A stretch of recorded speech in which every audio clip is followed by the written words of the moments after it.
Audrey, bonjour. Bonjour Isabelle. Donc vous êtes directrice d'un très bel établissement qui est un EHPAD qui s'appelle les Jardins du Loing. Et je voudrais savoir pourquoi vous avez décidé d'engager avec SGS une démarche de labellisation. Alors cette démarche est nommée qualité de vie et bientraitance. Ça a été important pour nous de pouvoir se remettre en question et de pouvoir justement mettre à jour ce qu'il est fait au sein de cette résidence, à savoir une fois de plus le bien-être de nos résidents au cœur de sa prise en charge et surtout pouvoir valoriser les compétences de chaque professionnel qui contribue du coup à cette démarche-là.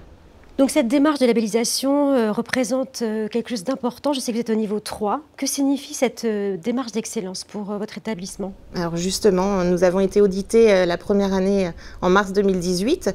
Nous avons atteint le niveau 2. Et ensuite, l'auditeur est revenu cette année pour voir un petit peu ce qui avait été fait durant l'année écoulée. Et effectivement, nous venons d'atteindre le niveau 3, donc niveau excellence, qui est une grande fierté pour mes collaborateurs et moi-même, pour justement le bien-être de nos résidents une fois de plus et les mettre vraiment au cœur de cette prise en charge. En quoi consiste plus précisément cette démarche de labellisation ? Alors la labellisation est vraiment un travail axé sur plusieurs thèmes, regroupés en plusieurs questions. L'auditeur passe une journée complète sur l'établissement, interviewe plusieurs salariés, donc sur différents champs professionnels et aussi des résidents. À la fin, une note est attribuée et en fonction du résultat, les niveaux sont alloués et nous avons atteint le niveau 3, donc niveau excellence pour l'établissement.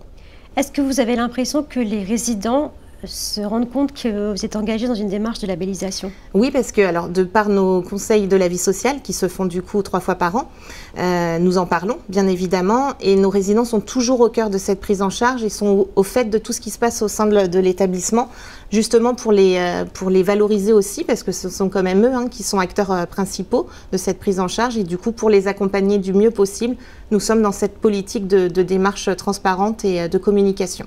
Qu'est-ce que ça change une démarche de labellisation au quotidien?